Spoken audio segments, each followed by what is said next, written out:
Last week, OG's Brandon Kuhlman rushed for 75 yards and a score to lead the Titans to a 22-20 victory over the number 1 ranked Kenton Wildcats. Meanwhile, Wapak defeated Defiance 35-8 to improve to 3-1 on the season. Can Logan Erb and the Redskins knock off the undefeated Ottawa Glandorf Titans? We're about to find out on TSC Touchdown Friday.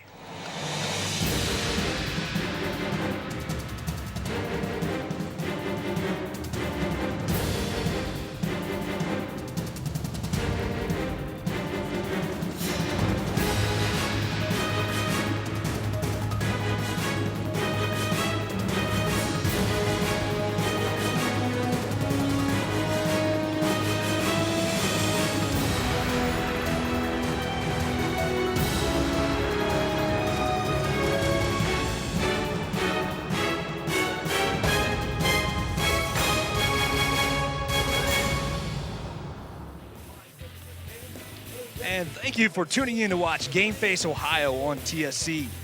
We will take a short break and be back with the Astro Lanes pregame show.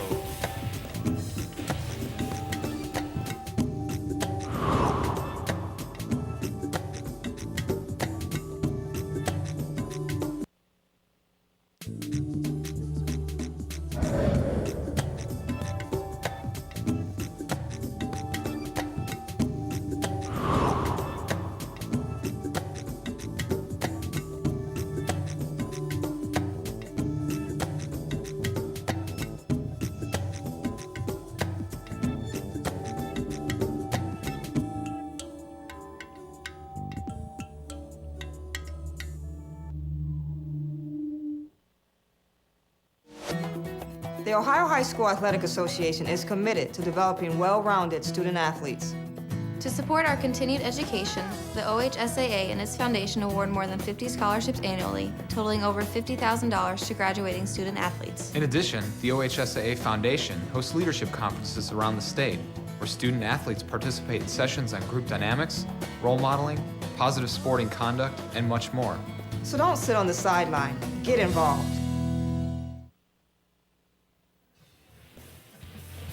And welcome back to the Astro Lanes pregame show. We are at Harmon Field tonight in Wapak for tonight's exciting game. I'm Todd Utrip, joined by my partner, Paul Sadler. Paul, looks to be an exciting game on tap tonight. Yeah, Todd, we have two of the top teams here in the Western Buckeye League. Ottawa Glandorf is ranked number 2 in the state of Ohio after their big win over number 1 Kenton Wildcats. They're tied with the surprising Salina Bulldogs at 3-0 at the top of the league. Wapak is right behind them with a slew of other teams at 2-1 in the league, and they're really on the upswing.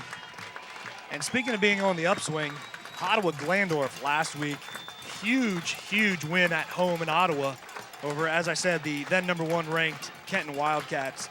With such a big win last week, Paul, can that lead to a trap game here tonight? Well, they can't afford to, Todd. The Western Buckeye League is so solid this year. You know, there's no way that Ken Schreiner will allow his team to take this Wapak team lightly. And Ken Schreiner's been around. This is his 12th year here at the helm in Ottawa, and he knows that Doug Fry teams really know how to win WBL games. And speaking of Doug Fry's teams, Wapak enters tonight at 3-1. They're led by Logan Erb and the powerful rushing attack. Yeah, and Logan Erb is, currently leading the league in the Western Buckeye League, the Western Buckeye League with nearly 150 yards a game, but he's also the leading scorer with 9 touchdowns a game. This game actually features the top 2 rushing offenses in the league and the top 2 rushing defenses in the league, so it should really be a treat for us tonight. Absolutely. And viewers, what you're seeing there on the screen right now are some of the highlights from the pregame ceremonies. There's our very own Terry Burden. Terry normally serves as a cameraman for us tonight, but he's in the homecoming court. Homecoming here for Wapak. The King and Queen was announced just prior to the game here a few minutes ago. Jordan Martin was announced as the King, and the Queen was Amy Snyder. So the clock is ticking down to 0 on the scoreboard. We're just about ready to get underway.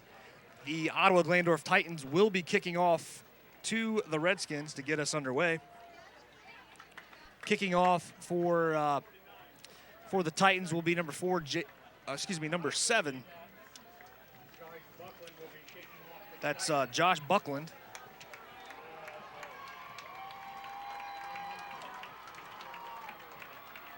And Wapak's going to get a chance to put their vaunted rushing attack on the field first. So here we go. We are about to get underway between the Titans and the Redskins. Here's the kick. Sails over the head of Logan Erb. It's taken at about the 15. Nice little seam opening to the 30, 35, 40. Brought down at about the 43. Nice return that time by number 5. And Logan Deemer, actually for Ottawa Glandorf, came in with the tackle there to stop that from going all the way. Sorry about that. That was Cale Tabler on the return for the Redskins.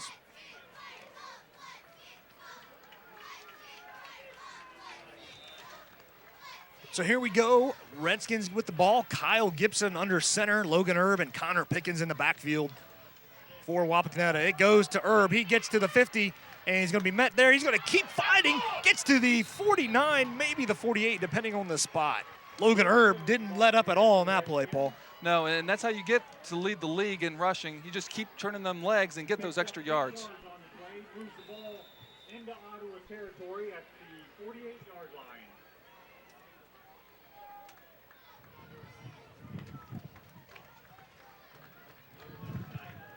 So it'll be 2nd down and 2 for Wapakoneta. Here's the handoff again to Erb around the left side to the 42, maybe 44, I guess, depending on the spot. And you know, this is a very interesting, situation for Ottawa. 2 totally different approaches to offenses they've seen the last 2 weeks. Last week they played the pass-happy Kenton Wildcats, and where they very rarely even had a down lineman against them. Now they're bringing up everybody in the box against this wing T offense of the Redskins. Urban Pickens in the backfield. This time it's to Connor Pickens around the left side. He's to the 40, 37, tackled at about the 35. We'll see where they give him forward progress. And a nice block there by guard Chris Weaver, number 63 for Wapak, getting around the corner and leading the way to pick up the big yardage on the play.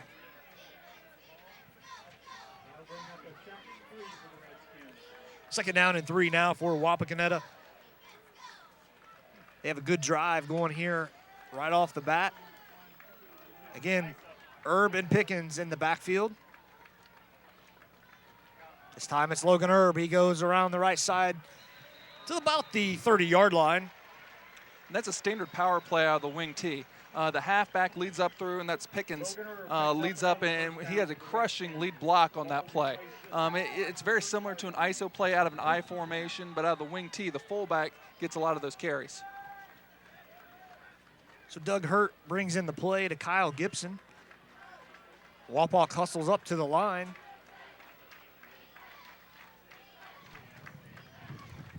A little breezy here tonight at Harmon Field as the ball again goes to Erb around the right side. He looks to break a tackle, breaks the first one, keeps running. He's to the 25, brought down at about the 23. This is my first time to see him live, and it's different than seeing him on tape. He is very rarely has gone down for his first contact, and usually it's going to take several guys to be able to pull him down. And Paul, Logan, obviously a state wrestling champion from a year ago, pretty strong guy. Not going to bring him down with an arm tackle. Well, a lot of those wrestlers have great center of balance, and they are tougher to be able to take down. Urban Pickens in the backfield again for the Redskins. We're going to see that all night tonight. This time it goes to Erb. Around the left side, he's met instantly by number 24 for the Ottawa Glandorf Titans. That is Tristan Parker.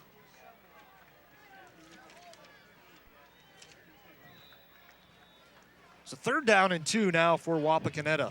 Yeah, but these are the 3rd down and shorts. That's what you kind of like to have as an offense, especially when you're captaining the wing T offense. And actually, they come out in a full T double tight end look here. Erb in the center, in the backfield. He's joined by Pickens on the right.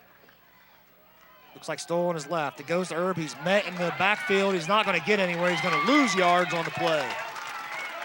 Looks like they'll mark it at about the almost the 26, we'll call it. That should bring up about 4th down and 4, maybe a long 4. Yeah, and obviously in high school football, this is a no-brainer. Most schools don't have the luxury of a long-legged kicker in this situation. So obviously look for Wapak to go for this, and don't be surprised if this is a run. And as I mentioned just a couple minutes ago, it is really breezy here tonight in Wapakoneta. So that was another reason why I would have.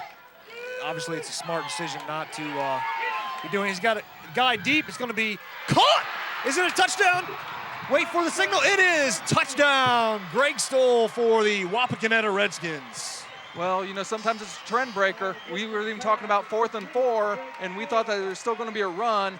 Greg Stoll running the seam route right down the middle. A great pass there by Kyle Gibson, leading his, and we can see here on the replay, had a little bit of pressure, but Greg Stoll got behind his man, jumped up, and made the catch.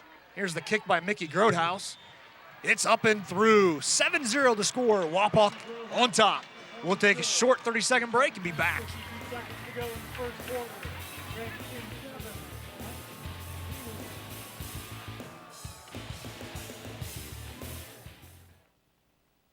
When you see an orange truck, you think G.A. Windsor & Son Company. But the next time you see an orange G.A. Windsor & Son truck, we want you to think green. Why green? Because G.A. Windsor & Son are the original recyclers. Using a modern fleet of trucks, G.A. Windsor & Son Company collects food co-products from restaurants, food retailers, and food manufacturers in Ohio, Indiana, Michigan, and Kentucky. These food co-products are used to manufacture quality livestock and pet care feed ingredients. So the next time you see an orange G.A. Windsor & Son truck, think green.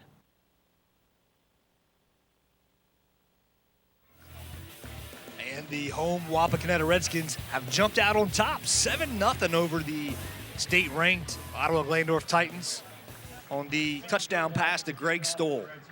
Yes, and that was an 8-play drive covering 56 yards and finished on a 26-yard touchdown pass from Greg Stoll from Kyle Gibson. That's Greg Stoll's first touchdown on the year and Kyle Gibson's 3rd touchdown pass.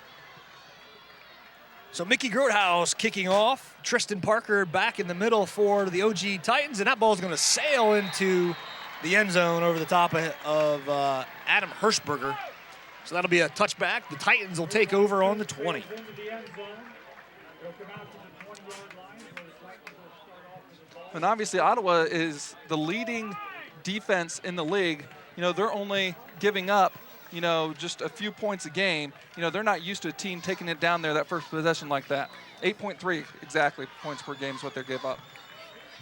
So here's the Titans offense led by number 9, Nathan Colley. He's going to hand it off to Kuhlman. He's going to be met and stopped quite quickly.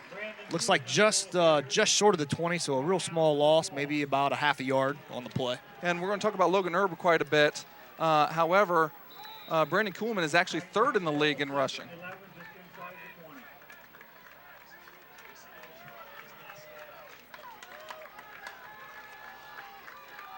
the 20. Kuhlman, the deep back. His fullback, Craig Riemann, in front of him. Colley fakes the handoff, rolls out to his right, looks to throw, and he's sacked. He's brought down by Brandon Miller. Trevor Rain. Yes, and it was unfortunate for OG because Craig Riemann was wide open in the flats. He just had to get that extra time to be able to get it off. And let me correct myself. That was Trevor Rains on the sack, not Miller. So I stand corrected. Apologize for that. And that was actually a tremendous job for him to evade that blocker to be able to make that sack, bring up a long 3rd down.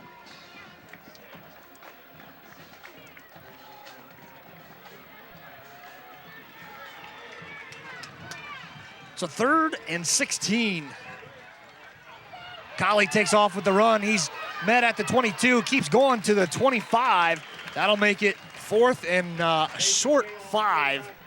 I look for the Titans to punt here with the 4th and 4, they'll call it officially. And don't be surprised if we see a little bit more on that. Nathan Colley at quarterback is actually the 8th leading rusher in the league.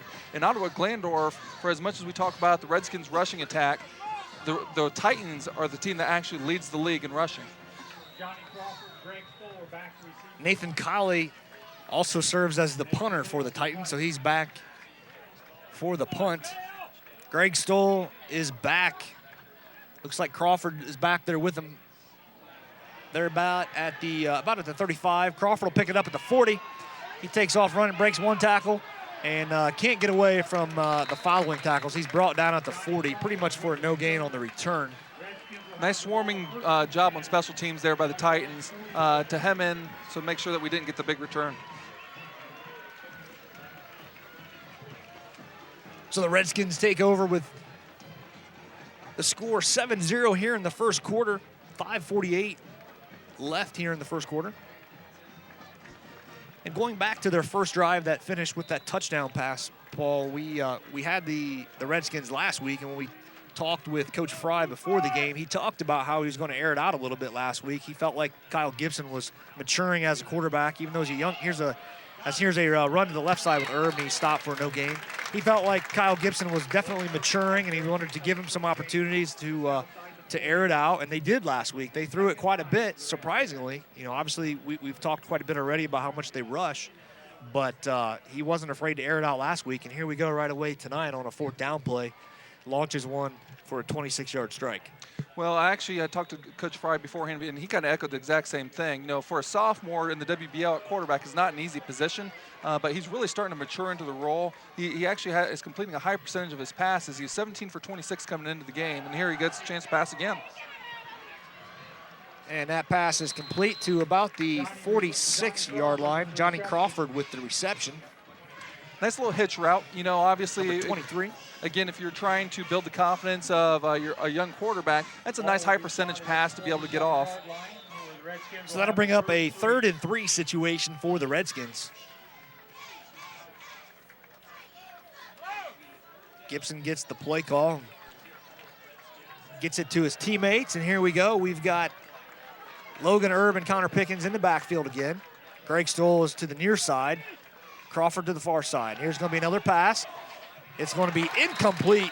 That'll bring up 4th down for the Redskins. And the timing just seemed a little bit off on that. That was actually a quick slant where the pass was just a little bit behind the receiver. You know, something he's got to work on. But again, Doug Fry showing great confidence in his sophomore quarterback throwing the ball there on 3rd and 3. So Mickey Grodehouse back to punt for the Redskins. Cody Gerdeman and Adam Hirschberger back for the Titans. Here's the punt by Grodehouse. A fair catch is signaled and then not made. The ball will get back and will make it to the end zone. No, it's going to be stopped just shy of the goal. They're going to mark it at about the 1-yard line.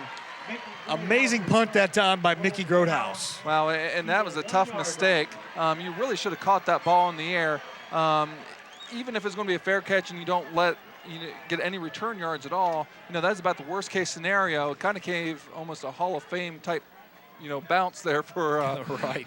for the Redskins. Absolutely. There to put the ball there at the 1-yard line. And this really limits your offense because, you know, you don't want to go shotgun. You know, you don't want to take a whole lot of chances. I mean, the ball is actually inside the 1.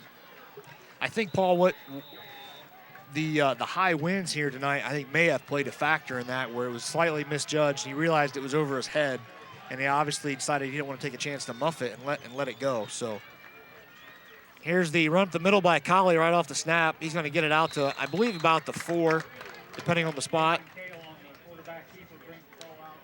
And, you know, quite frankly, if you're going to be able to run, you know, a quarterback sneak for 4 yards in that situation, that's almost the best case scenario because now you got some breathing room. You know, you can run some of your other offense. You still don't feel really comfortable, you know, as a play caller in this position. However, you know, you're out of jail, but you're on parole yet.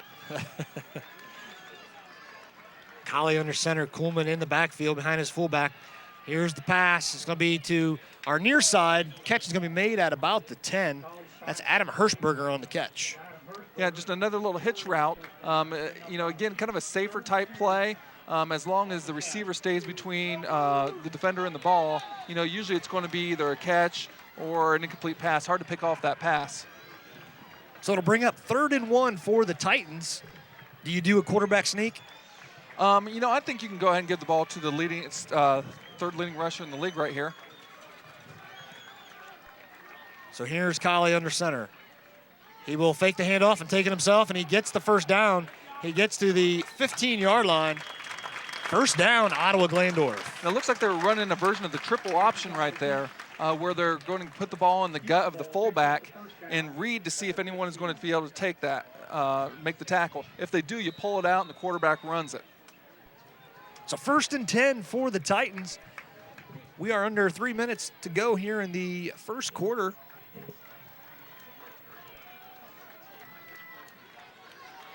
And the run there by Colley, their first down of the ball game. Colley drops back, puts it into Kuhlman's midsection. Kuhlman will bring it up to the 21. Nice gain that time on first down for the Titans. And actually a nice play there by Connor Metz because the cutback lane was there, but Connor Metz stayed in his lane and was able to crash down and make the play. So it'll be about a 2nd and 5 situation for the Titans. Same basic formation with Kuhlman in the backfield behind his fullback. It is Kuhlman on the run. He's going to be dropped at about the 21, make it 22-yard line. 3rd and 4, I believe, will be the official call. And that play was made by number 21, Morgan Wiseman, a very undersized player playing down in the defensive line in the trenches. He only weighs 155 pounds, and Todd, last year he was actually a split end, now converted playing on the defensive line at nose guard. Did you say 155 pounds? 155 pounds, split end last year, now a starting defensive lineman in the Western Buckeye League who just made a great play. That's impressive. So out of the shotgun formation is Colley. Kuhlman is to his left. He drops back to pass. He has a man wide open. That's Matt Peck. Peck will be brought down at the 31-yard line. That'll be a first down for the Titans. And Peck's actually also a standout basketball player for the Titans. Actually did a route where he faked inside, then came to the outside. Don't know if that's a called route or, just kind of a read off what the defense is giving you. However, he found that soft spot, and Colley found him for the first down. So first down and 10 at the 31 for the Titans. Colley under center again with his fullback right behind him. That's Craig Riemann. He gives it, though, to Kuhlman. He powers forward to the 33, 34, 33 and a half, we'll call it. And the left side of the line for the Titans, opening up some holes there. Clock is ticking here in the first quarter. Coming up here shortly on 30 seconds. So this might be the final play of the first quarter. Kuhlman in the backfield with Riemann.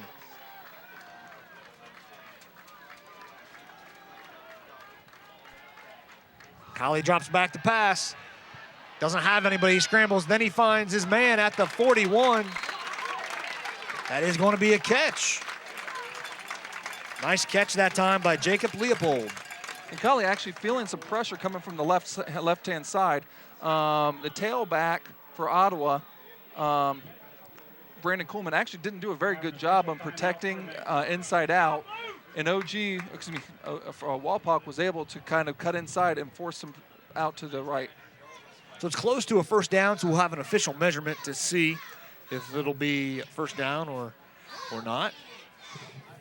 10 seconds left on the clock here in the first quarter. It is a first down, so it'll be 1st and 10 for the Titans. We'll see if they'll try to sneak in one more play or if they'll let the time tick down. And something to remember, this drive started inside their own 1-yard line. And they will be content to let it tick down. So as the clock expires in the first quarter, your score, Ottawa Glandorf 0, Wapak on top with 7. We'll take a short timeout and be back with the start of the second quarter. You're watching Game Face Ohio.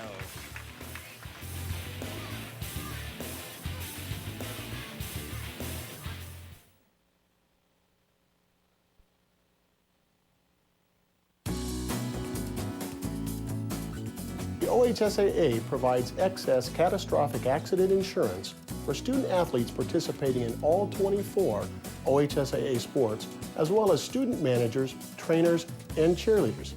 Unlike most other states, this coverage is provided at no cost to OHSAA member schools. And while we wish there was no need for such coverage, it provides peace of mind for students, school officials, and parents.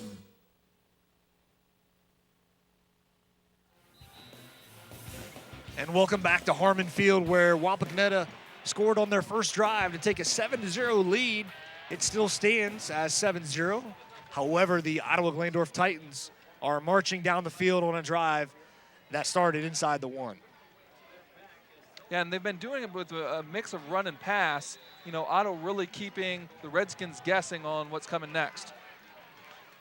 And through that first quarter, Paul, both teams with 8 rushes. Ottawa Glandorf with 25 yards, Wapak with 30. Pretty evenly matched so far. As here's Colley rolling out to his left, looking for his man. He finds him, and going out of bounds at about the midfield, about the 50. On the reception that time was number 23, Matt Peck. Peck would just call, a big third down conversion to end that quarter there with another reception there to make it 2nd and 2. And Ottawa, again, mixing up their formations, not just their play calls. You know, they've been in the standard I formation a lot. That time they happen to be shotgun.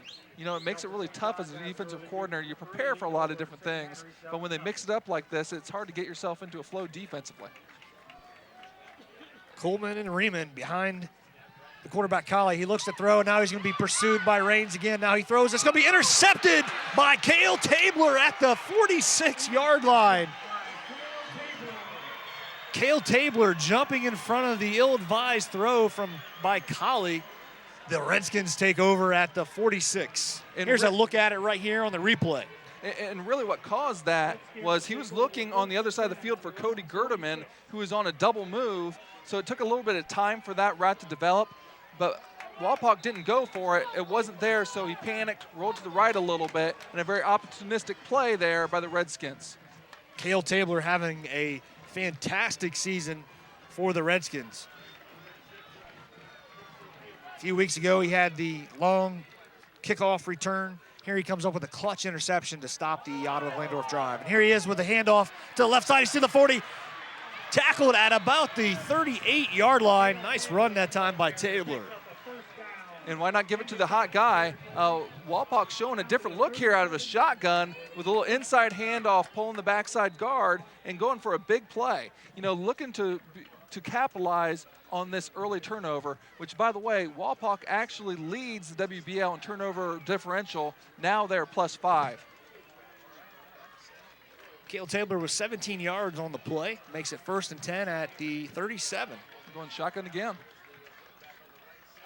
It's a handoff to Pickens right at the middle. We're going to have a whistle and a flag. It'll be false start on the Redskins. Connor Pickens, I believe, jumped just a little bit early on the play. Well, he's pretty excited. You know, the play was called for him.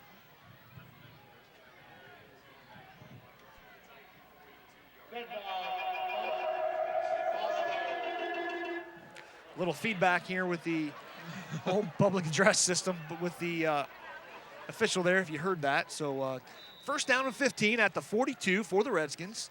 They're at the Ottawa Glandorf 42. 11:15 on the clock here in the 2nd quarter. Again, out of the shotgun, Connor Pickens to the left of Gibson. Gibson's going to look right. He's got a man wide open, and brought down at about the 33 is Greg Stoll. And Stoll ran a little out route, which was cleared out by the wide receiver who was running a post. When you have those combination routes, you know, the defense has to commit to one of the receivers or another. In this case, they committed deep, and that left him wide open there in the flats, Greg Stoll. So we'll call it 2nd and 6 for the Redskins at about the 33. In the shotgun again is Gibson. He's got Doug Hurd out to his right. Connor Pickens stands beside him. It's going to be handoff to Pickens. He's going to run up the middle. He's going to be brought down quickly. I believe they're going to mark it at about the 32, so a gain of 1 for Pickens. Looks like the similar play there they wanted to run when he got that false start penalty. Unfortunately for him, didn't go for as much as it might have. That brings up a 3rd and 5. And again, this is more 4-down territory in high school, no doubt, so there's no panic here on where play calling. You can call it whatever you want right here. Hurt and Greg Stoll to the near side. Raines out to the far side. Pickens in the backfield with Gibson, here's a run by Pickens up the middle. He gets to about the 32, 33-yard line. So it'll be 4th down for the Redskins. Yeah, it'll be interesting to see what type of offense that Doug Fry goes with here. You know, someone we haven't really seen on this possession at all is Logan Erb. We haven't, and he missed a lot of the game last week at the beginning. And as we learned after the game, he was battling the flu, so we're not sure if he's still battling that a little bit here tonight, as he's been on the sideline for a while, and he's not coming in for this play either. So we'll call it 4th and a long 1, as now we're going to have a timeout called by the Wapak Redskins. So we'll take a timeout as well. Wapak still on top, 7-0. This is Game Face Ohio on TSC. What you looking at, Michael? Oh, relax, Sherry. It's nothing that you'd be interested in. I wonder what he's been doing on the internet for so long. He's got to be up to no good. Okay. Here you go, Sherry. Happy birthday, dear. Call TSC for bright lightning high-speed internet today and surprise your wife. That is, if you can. Welcome back to Wapakoneta on a beautiful Friday night. Wapak hosting number 2 state-ranked Ottawa Glandorf. The Redskins are in control right now, 7-0. They're driving. They have a 4th down and 1. Paul, are we going to see a run or maybe another throw on 4th down? Well, you know, Doug Fry has kept the Titans guessing, and that's why they have that 7-0 lead. They're going to come out here and, you know, more of their traditional wing tee, but still no Logan Erb. So it's Pickens in the backfield. Looks to be the main guy for the run.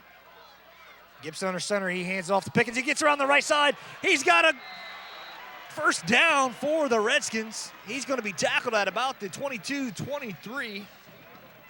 And that was a touchdown-saving tackle by Nathan Colley. You know, the quarterback playing both sides of the ball, but well executed by the offensive line of the Wapak Redskins. So 1st down and 10 at the 23 for the Redskins. Shotgun formation, 2 receivers to the near side, 1 to the far.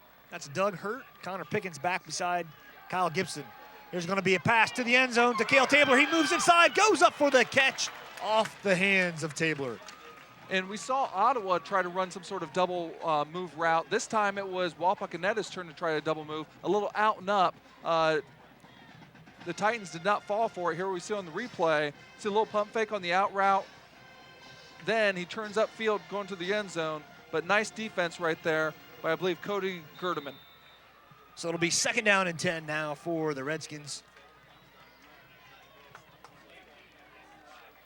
Again, same formation for the Redskins. Crawford and Tabler to the near side, Hurt to the far side. Here's going to be a handoff to Greg Stoley, around to the right side to the 20, to the 15, to the 10 where he's tackled. That'll be another 1st down for Wapakoneta. And that play was well set up. You know, they've run that inside handoff a couple different times. Now they run the counter option off of it coming back, and it went for big yardage there by Greg Stahl. Great job by the offensive line, doing a tremendous job opening holes for the running backs of the Redskins. So it looks like it'll be 1st and goal. It is 1st and goal for the Redskins. Crawford is to the near side. Gibson drops back to throw to the end zone to Greg Stoll, laying out for the catch. It is a touchdown, Oh, wow. Wapakoneta. What a tremendous catch right there. And a lot of confidence again. Doug Fry is showing in his sophomore quarterback.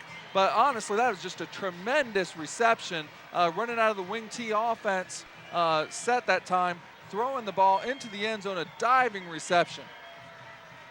For a squad known for a punishing running attack, they're looking pretty good in the air tonight. As here's the point after by Grotehouse. The ball is up, and it's good. 14-0 is the score. Wapak on top. We'll take a short 30-second break and be back with some more action on Game Face Ohio.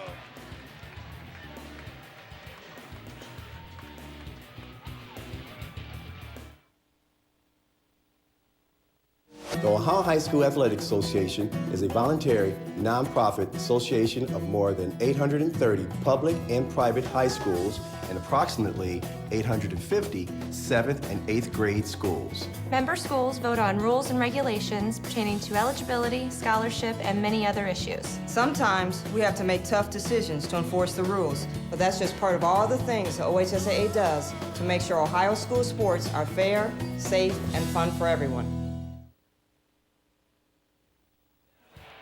And we're back in Wapakoneta awaiting the kickoff from Mickey Grodhouse as the Redskins have jumped out on top 14-0 here in Wapakoneta. And that touchdown drive came off an interception by Ottawa. Was an 8-play, 50-yard drive that lasted 3 minutes and 13 seconds and topped off by the second connection between Kyle Gibson and Greg Stahl from 10 yards.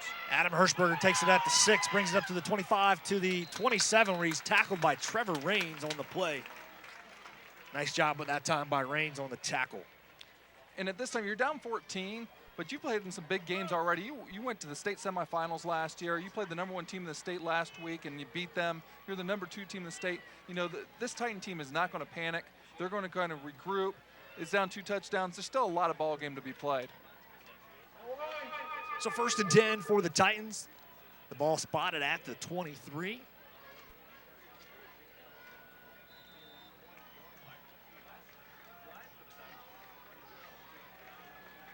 Looks like Collie will start out of the shotgun. He's got Brandon Kuhlman to his right, our near side.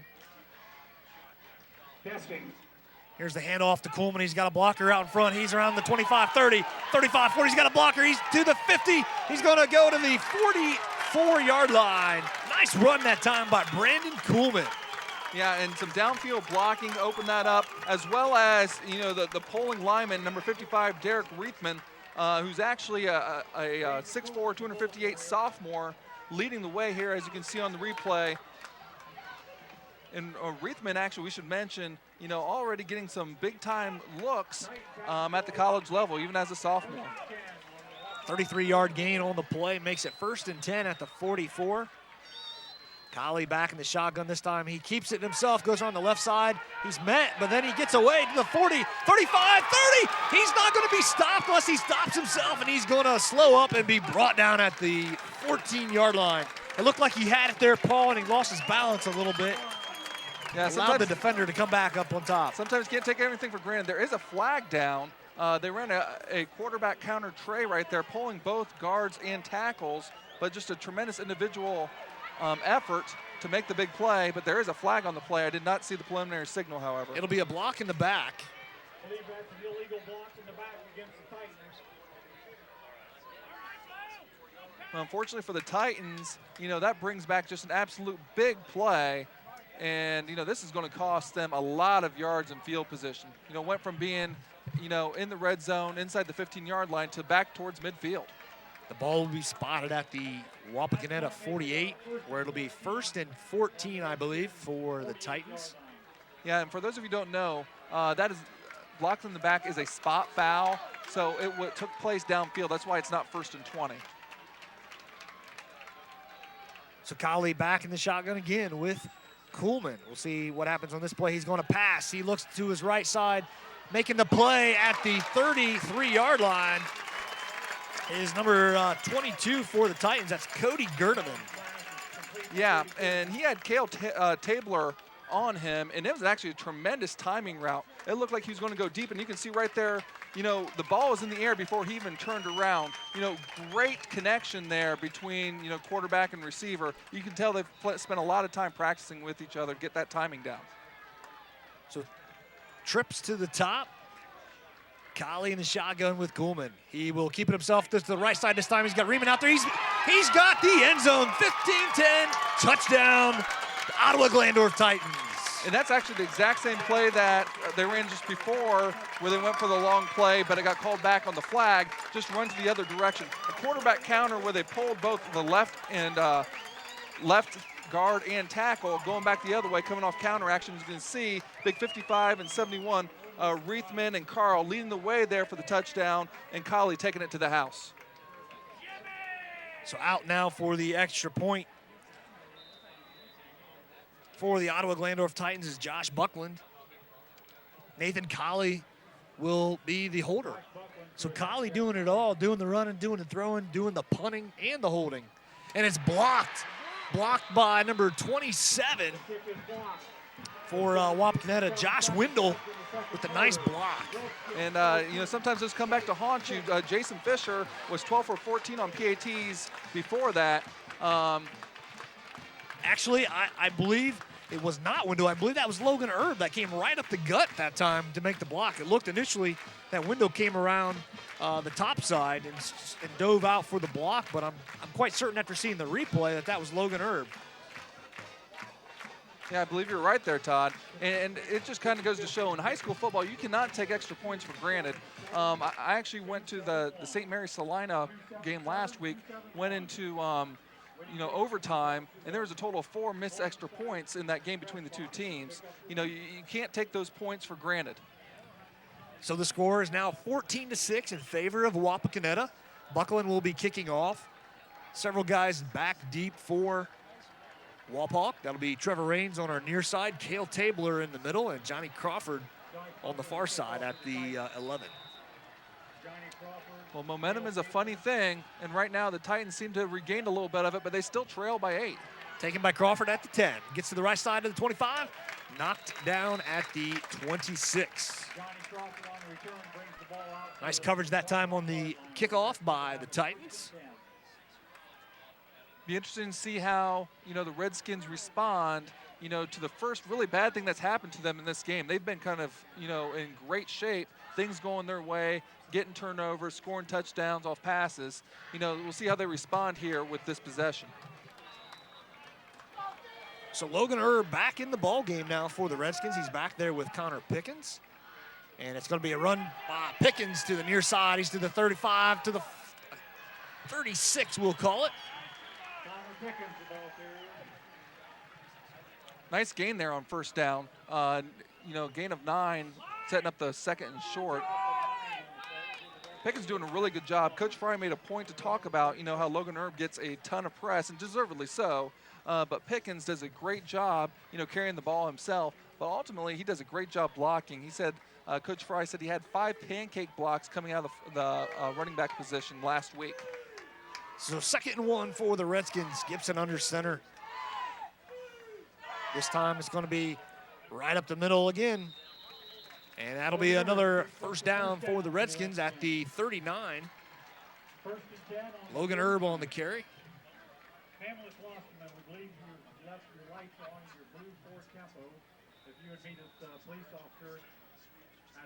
Beautiful night here at Harmon Field for high school football. 14-6 is our score. Wapakoneta on the march again. Here's another run by Greg Stoll around the right side. He's going to be tripped up a little bit at about the 46. And that's counterplay there to the wing back. They've basically with the wing T, they're going to show some sweep action right there. Hopefully you go for that, then they hand the ball back off inside there to the wing back. So, it's your classic counterplay. 2nd down and 3 at the 46. Urban Pickens in the backfield for Wapakoneta. Here's a carry by Erb right up the middle. He's going to reach out for a couple yards and be stopped at about the 48. So that'll bring up 3rd and a long 1 or short 2. Yeah, Matt Peck on defense got into his legs early, and that's one of the few times that we've seen him kind of come down with first contact, but they needed a second person to make sure it came down.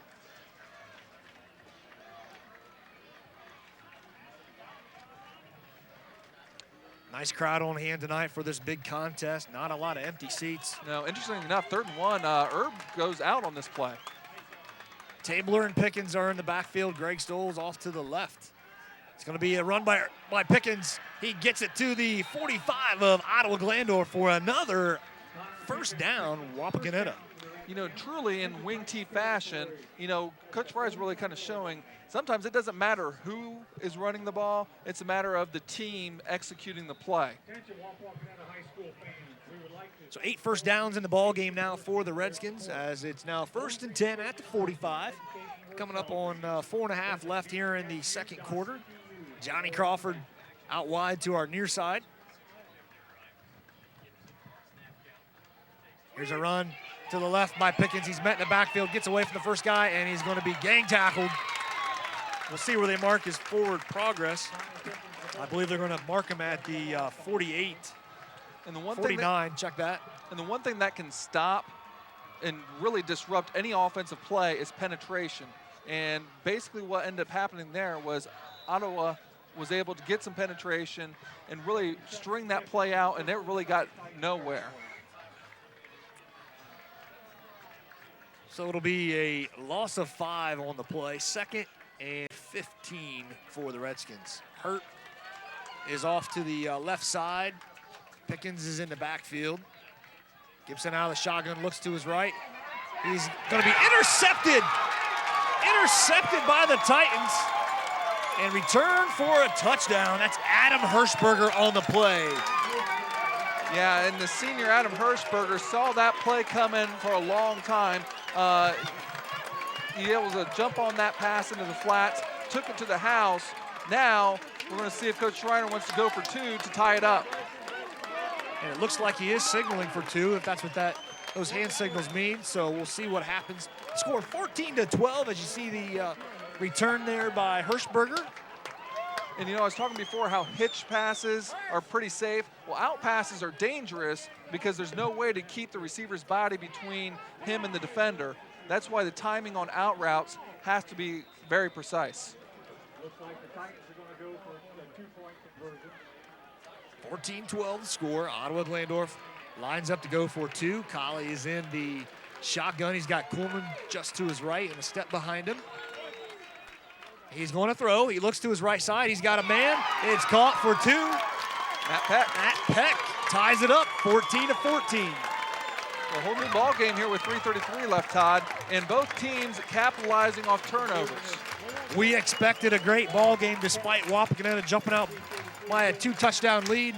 The Titans have come roaring back to tie it. We'll take a real short break and be back. You're watching Game Face Ohio.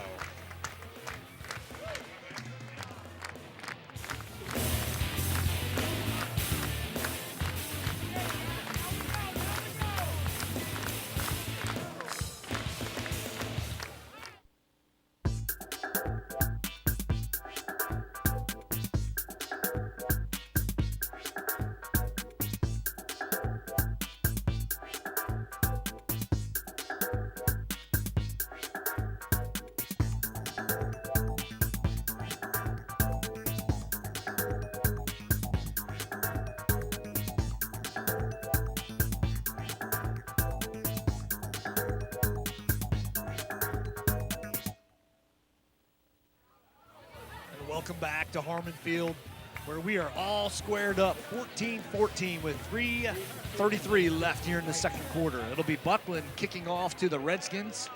Cale Tabler is back deep in the middle at about the 2.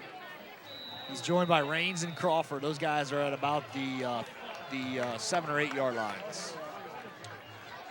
And I really think what Coach Fry decides to do with this possession is going to be determined a lot by how good of a return that they get here. And the kickoff, I'll stand corrected, is actually by number 4, Jason Fisher, as Tabler brings it around the right side, has a little bit of a seam, gets to the 40. He's going to be brought down at the 44. Nice return that time by Cale Tabler. And kind of follow up what I was talking about. If they didn't get a really good return and they're around the 20-yard line, you know, I wouldn't be surprised if, you know, Coach Fry would be somewhat content to take a tie game going into halftime. However, with the tremendous return that they were able to get near midfield, you know, look for the Redskins to be somewhat aggressive and look to see if they can put some more points on the board here in this quarter. And it looks like we'll have a penalty on the play that we didn't see, so we'll wait and see where they march that back. Big penalty. Marching it back all the way to the 23 of Wapakoneta. Yeah, nearly 25 yards in field position lost on that penalty. So the Redskins take over 1st and 10 at their own 23.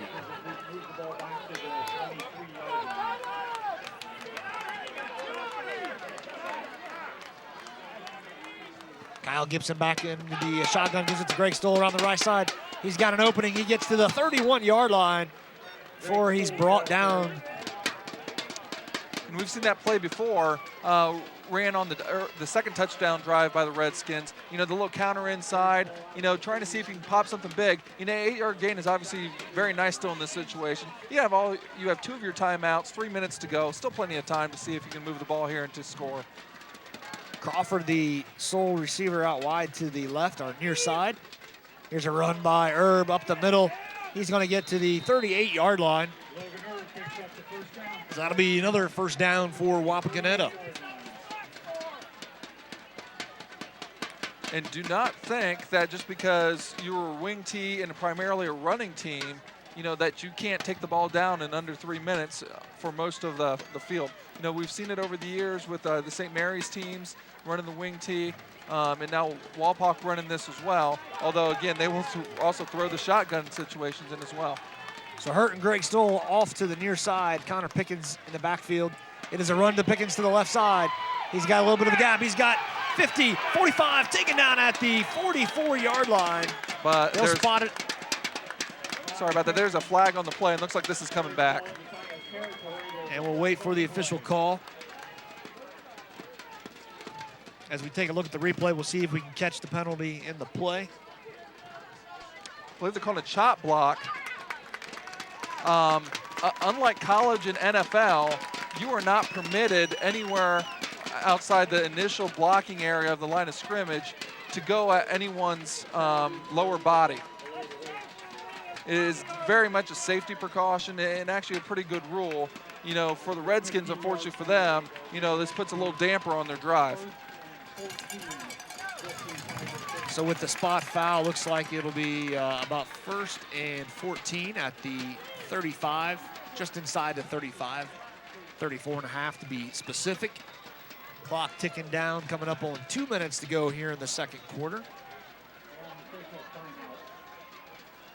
And now we have a stoppage as the officials checking with a Wapak player there in the backfield. Well, if you hear some of the rumbling from our microphones now, after the last touchdown, some of the Ottawa Glandorf Spirit personnel, will call them, threw up into the stands a bunch of thunder sticks. So that's what you're hearing out of the Ottawa Glandorf side, a bunch of thunder sticks. Yeah, thankfully they're not vuvuzelas. So here we go, 1st and 14 for the Redskins. They throw those out at the soccer matches. Herb in the backfield. It's going to be a handoff to Greg Stoll around the left side. He's got a little bit of a gap. Oh, he's hit hard at the 36. A nice stick there by Ottawa Glandorfer. We'll see his here on replay. Running a classic wing T sweep, pulling both guards. Looked like Nathan Colley on the hit. Nice job that time by Colley. Stand him up. So 2nd and 13 now.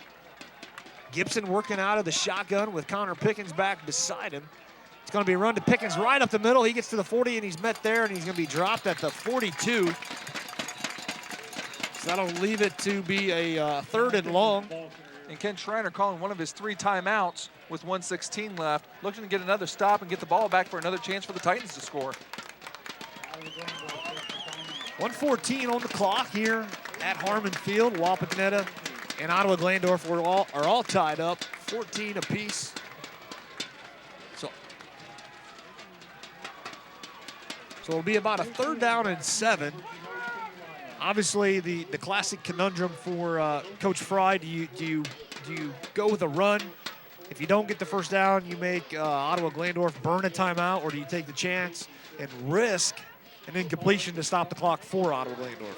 Well, what you definitely don't want to do is you don't want to go into halftime after you've been up 2 touchdowns trailing. You know, personally, I think you can go either way. But, you know, what I would really expect to see is probably, you know, another type of running play, because you're capable of picking up 7 yards on 3rd down, no matter if you do it out of the shotgun or out of the wing T. But if you pass the ball, you know, the clock could stop. You could have a turnover. You know, obviously you do have to have confidence in your players to make plays. You don't want to necessarily look at things fatalistically like that. However, you know, it'll be always interesting to see what we come up with. They do come out in the shotgun. They've been running a lot of handoff counter, or an inside handoff here to Pickens out of this formation. So you're looking to throw. He looks to the left. He's got Crawford, and unable to make the connection. So that will fall, and that'll be 4th down and 7. The Titans defense holds. And again, I like the message that Coach Fry sent to his young quarterbacks. Like, I trust you. You know, I know that you threw an interception before, but I trust you on this 3rd and long in this situation against a state-ranked foe, you know, to be able to make a play to pick up the 1st down. Again, I like the message that he sent to his quarterback and his team. Mickey Grotehouse back at the 28, waiting on the snap for the punt. Cody Gerdeman back, waiting on the punt. Gerdeman will let it drop at the 20, and then we'll pick it up at the 15. He did signal for the fair catch, and then it bounced. Yeah, but he picked it up. You got to catch it in the air for it to be a fair catch, at least as far as I'm concerned. But obviously, if he made no intention to try to run it, you know, want to blow it dead, I guess. So that'll be the case. 1:03 left on the clock here in the 2nd quarter. And now we're going to have, looks like I saw a flag down on the field a second ago. We'll see what the officials, yep, there is a flag on the field. So we'll see what the call is.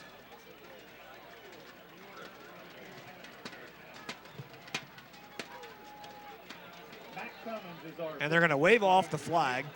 So it'll be 1st and 10 at the 16, 1:03 left here in the 2nd quarter. We might have to dig out the rule book on that one, Todd. I don't think that one was properly enforced. There was a fair catch called, but the ball bounced, which normally nullifies that. And he caught the ball, and he just stood there. Obviously, for safety purposes, they end up blowing the play dead, which, again, is probably for the best. But, again, I'm not sure that was enforced correctly. So Colley under center. He has Brandon Kuhlman in the backfield behind this fullback, Riemann. It's going to be a toss over to the 27, we'll call it.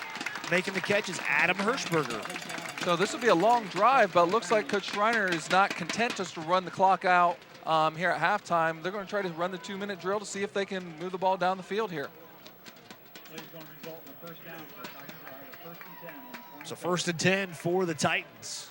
Ball at the 27. Colley Colley in the shotgun now. Kuhlman to his right. He looks to his left again. This time he hits Peck cutting across the middle, and he's going to run out of bounds at the 42. Another 1st down for the Ottawa Glandorf Titans. And that was actually a crossing pattern. Number 16, Jacob Leopold, and Peck actually kind of crossed underneath, trying to rub off their men, and that really left Peck wide open there, and the Titans are in business. So 1st down at the Titans' 42-yard line. 2 guys to our near side for Ottawa Glandorf. That's Grant Recker all the way to the near side. This time looking to throw to the right. The ball is to Peck again. He's at the 50. He's knocked out of bounds at about the 47-yard line. A nice flood pattern right there. And what do I mean by that? They're flooding the zone. They had 3 receivers coming to this side. The outside receiver went deep. The next receiver went intermediate about 15 yards. And the underneath receiver went a little bit short. Nearly impossible, to cover from a zone defense standpoint. 1st and 10 at the Wapakoneta 47-yard line. 45 ticks left on the clock. Ottawa Glandorf driving down. In the shotgun is Colley. He's got Kuhlman to his left. He's rolling to his left. He's got Kuhlman as the lead blocker. Coming up to make the play and knock him down at about the 41. A trio of Redskins. And now a timeout will be called quickly by the Ottawa Glandorf Titans. And I could be wrong with that. I think that was a run all the way. Colley never really had the ball cocked and ready to run. They pulled the guard. That might have been an out-and-out quarterback sweep right there just to try to see if they can catch Wapak napping. So we've got 33 seconds left on the clock here at Harmon Field in the 2nd quarter. 14-14 the score. We should mention that the kicker, Jason Fisher, does have a field goal made this year, and it's a 32-yarder. For them to get in that range again, he would need to get to about the 15-yard line. The wind, in case you're looking ahead to any kind of kick, looks to be settling down a little bit tonight. The wind advisory that we had in the area earlier today, I believe, was to expire or at least start letting up around 7 p.m. shortly before game time. The flags on the goalpost are moving just a little bit, but the flags on the west side on both ends are draping straight down. It's the ones on the east side that are swirling just a little bit. So Wind's probably not going to be a factor if they get to that point. Yeah, and that is if they get to that point, because Coach Schreiner's not thinking about 3 right now. He's thinking about getting into the end zone. They've covered about 50 yards here in under 30 seconds. They got 34 more seconds and 1 more timeout to see if they can get into that end zone. So here we go with 2nd down and 4. Kali stands at his 40, the 46 of Wapak. Now he looks to throw. Now he's got nothing, so he'll scramble to the right. He throws it over the head of his receiver, just kind of throws it away. That's Cody Gerdeman out there that he overthrew. And actually, if Kali was looking, Adam Hirschberger actually broke wide open there towards the end when he started to scramble. And it would have been an easy touchdown if you could have seen him. So 26 seconds left. Brings up 3rd down and 4. So again, in this situation, it doesn't really matter if it's 3rd down. You're going to try to run your best play to try to gain a lot of yards, because if you don't get it, you're probably going to go for it again with the field position and time situation the way it is. Kali looks to throw to his left. Doesn't see anything. Now he'll throw and hit the hands of Grant Recker, and then go flying out of bounds. So it'll bring up 4th down and 4 with 21 seconds left. Actually, 20 seconds left on the clock. It's 20.6 here in the stadium. And we'll see what Ottawa Glandorf elects to do. They've had a lot of success hitting their tight end, Matt Peck, on this drive. Won't be surprised to see if he's involved in the route here again.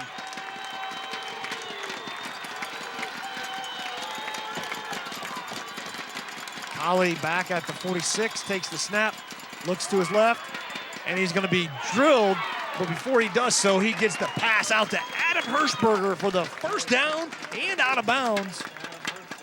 It's actually 16 seconds on the clock. Yes, and Trevor Raines was bringing intense pressure and got the hit, but not quite soon enough.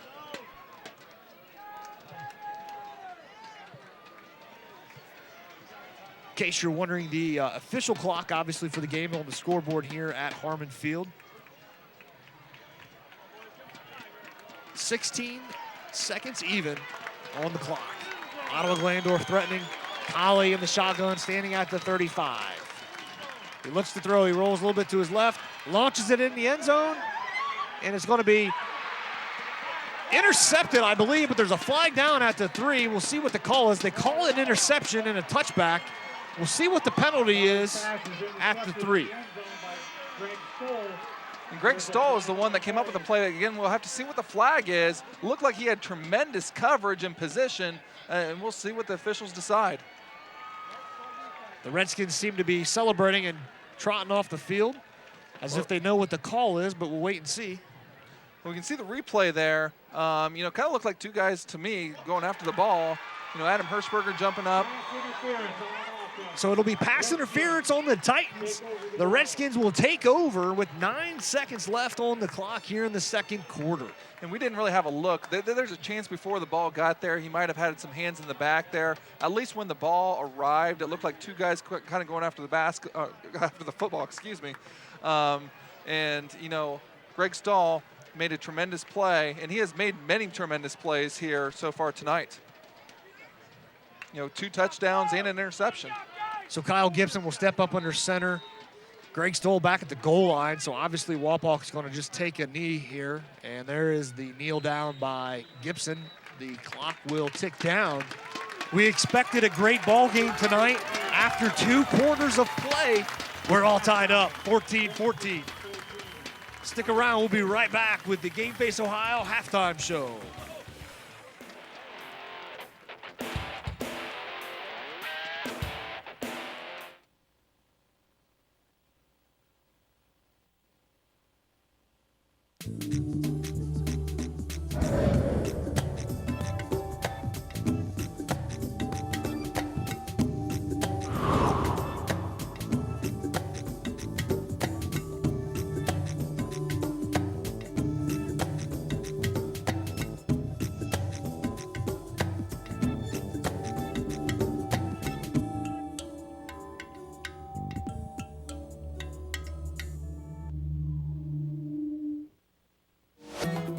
The Ohio High School Athletic Association is committed to developing well-rounded student athletes.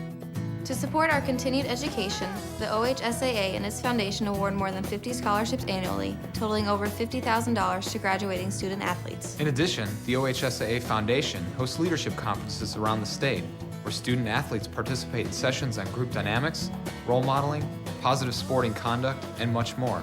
So don't sit on the sideline. Get involved. When you see an orange truck, you think GA Windsor & Son Company. But the next time you see an orange GA Windsor & Son truck, we want you to think green. Why green? Because GA Windsor & Son are the original recyclers. Using a modern fleet of trucks, GA Windsor & Son Company collects food co-products from restaurants, food retailers, and food manufacturers in Ohio, Indiana, Michigan, and Kentucky. These food co-products are used to manufacture quality livestock and pet care feed ingredients. So the next time you see an orange GA Windsor & Son truck, think green. The OHSAA provides excess catastrophic accident insurance for student athletes participating in all 24 OHSAA sports, as well as student managers, trainers, and cheerleaders. Unlike most other states, this coverage is provided at no cost to OHSAA member schools. And while we wish there was no need for such coverage, it provides peace of mind for students, school officials, and parents. What you looking at, Michael? Oh, relax, Sherry. It's nothing that you'd be interested in. I wonder what he's been doing on the internet for so long. He's got to be up to no good. Okay. Here you go, Sherry. Happy birthday, dear. Call TSC for bright lightning high-speed internet today and surprise your wife. That is, if you can. The Ohio High School Athletic Association is a voluntary, nonprofit association of more than 830 public and private high schools and approximately 850 7th and 8th grade schools. Member schools vote on rules and regulations pertaining to eligibility, scholarship, and many other issues. Sometimes we have to make tough decisions to enforce the rules, but that's just part of all the things the OHSAA does to make sure Ohio school sports are fair, safe, and fun for everyone. And we're back at halftime here in Wapakoneta. It's tied 14-14 between Ottawa Glandorf and Wapakoneta. Well, earlier this summer, Wapakoneta was named the best hometown in Ohio. Reporting on the story is our very own Jessica Huntingford.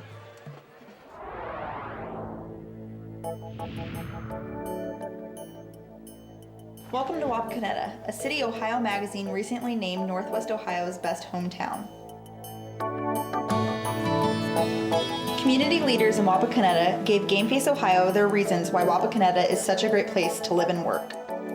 What I always think is our focus is on providing excellent learning experiences for our kids.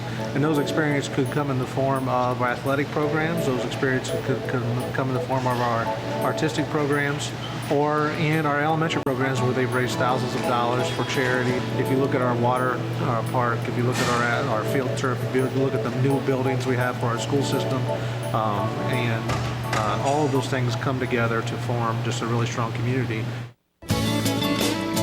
Brad Rex, athletic director for Wapakoneta Schools, talked about the small town feel of Wapakoneta and the support the community provides to the schools and its athletics. Redskin athletics mean a lot to the community, even when times haven't been real good for us as far as athletics. The fans have still come to support us.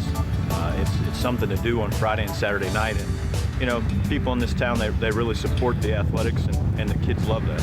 Oh, this field's been great for the whole community. I mean, we've had everything out here. Anything from the band to the midget football to our football teams to soccer, community events. I mean, this field and this facility is something that the community is very proud of, and people all around the state have talked about this, and that makes it's a sense of pride for the community.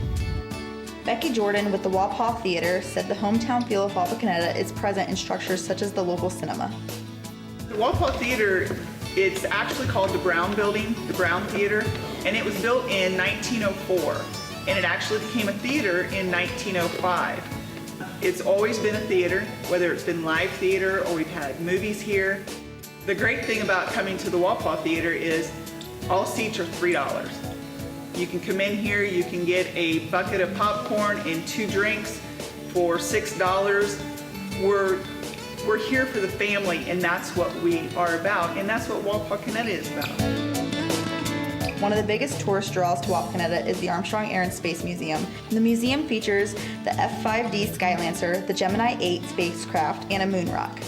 The museum is conveniently located just off Interstate 75, making it an easy trip for the groups around the state. Greg Myers, Executive Director of the Wapakoneta Area Economic Development Council, said the community has much to offer that makes it one of the best hometowns in the state. There's a lot about Wapakoneta that makes it a best hometown, from our new water park to our new performing arts center, to the Riverside Arts Center, what's happening with our schools, the new water treatment plant, the new bridges, new streets, the programming that we have that goes on in our schools. There are so many things that I think all kind of came together right now for Ohio Magazine to determine that we were one of the best hometowns in Ohio. For GameFaceOhio.com, I'm Jessica Huntingford.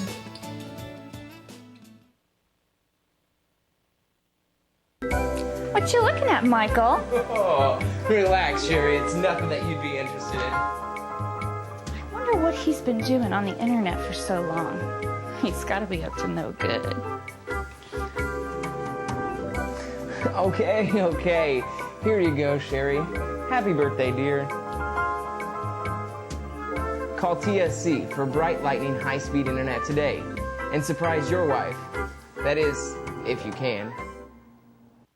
The Ohio High School Athletic Association is a voluntary, nonprofit association of more than 830 public and private high schools and approximately 850 7th and 8th grade schools. Member schools vote on rules and regulations pertaining to eligibility, scholarship, and many other issues. Sometimes we have to make tough decisions to enforce the rules, but that's just part of all the things the OHSAA does to make sure Ohio school sports are fair, safe, and fun for everyone.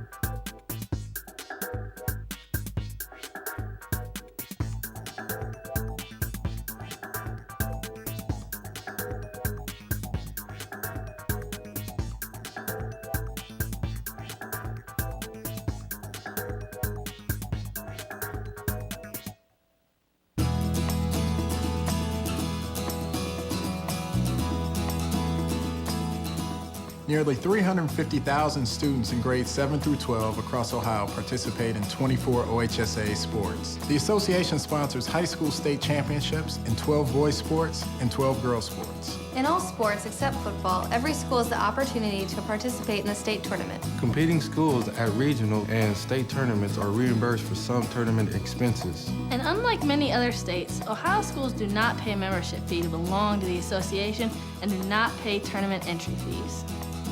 In conjunction with tournament managers across the state, the association works diligently to provide memorable experiences for students, parents, schools, and communities. So join us in celebrating school sports in Ohio.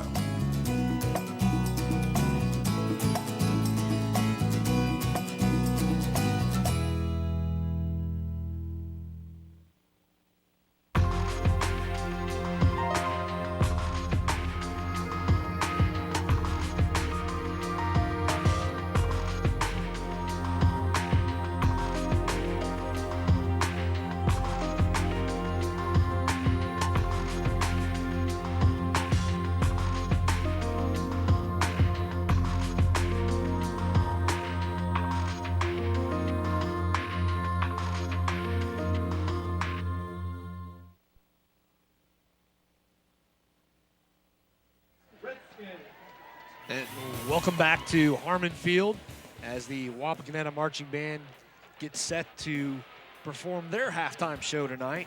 It's all tied up here in Wapak, 14-14 between the Titans and the Redskins. Now we'll take a look at some halftime stats. Well, as we can see, in this tie ball game, we have some things, tilted in the favor of one team or the other. OG leads in total yards with 215. Pretty balanced there, fairly even with 92 yards passing, 129 yards rushing. The Wapak, no surprise, more rushing than passing, but 52 yards passing is pretty significant for them. However, one thing that we don't have on there is time of possession, and Wapak is actually 2-1 leading in time of possession. And, it kind of goes to show that the Titans are scoring a little bit more quicker with some bigger plays, and Wapak kind of grinding it out a little bit more.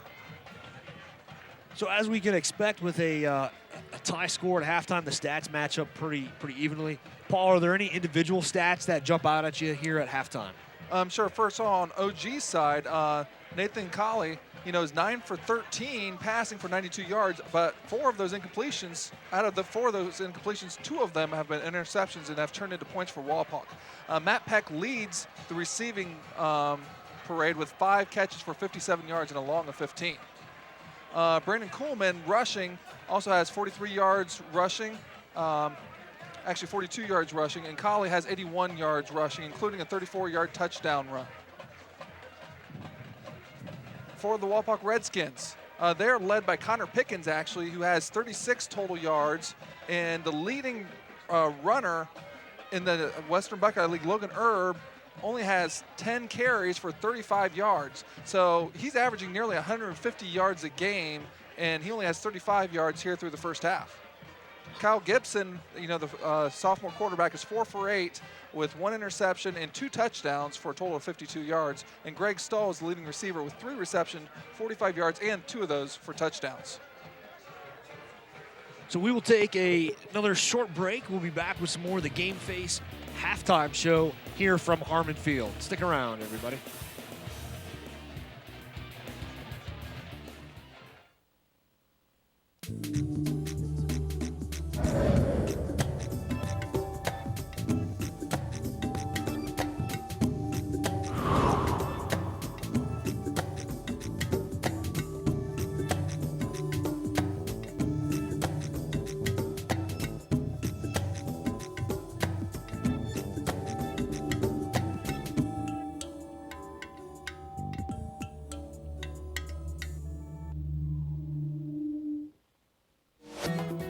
The Ohio High School Athletic Association is committed to developing well-rounded student athletes. To support our continued education, the OHSAA and its foundation award more than 50 scholarships annually, totaling over $50,000 to graduating student athletes. In addition, the OHSAA Foundation hosts leadership conferences around the state, where student athletes participate in sessions on group dynamics, role modeling, positive sporting conduct, and much more. So don't sit on the sideline. Get involved. When you see an orange truck, you think G.A. Windsor & Son Company. But the next time you see an orange G.A. Windsor & Son truck, we want you to think green. Why green? Because G.A. Windsor & Son are the original recyclers.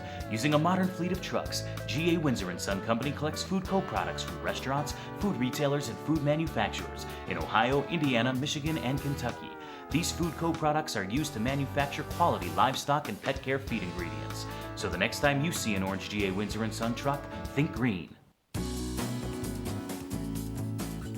The OHSAA provides excess catastrophic accident insurance for student athletes participating in all 24 OHSAA sports, as well as student managers, trainers, and cheerleaders.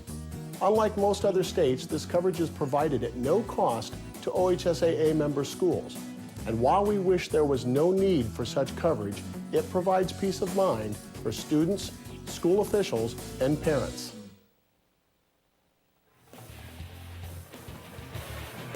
We're back at halftime where Ottawa Glandorf and Wapakoneta have battled so far to a 14-14 tie. Let's take a quick look at how we got to this point in the first half. Okay, going back with some replays. This is on a 4th down. This is the first touchdown of the game here. On a 4th down, Kyle Gibson hooks up with Greg Stahl on a 26-yard touchdown pass. Just a tremendous reception.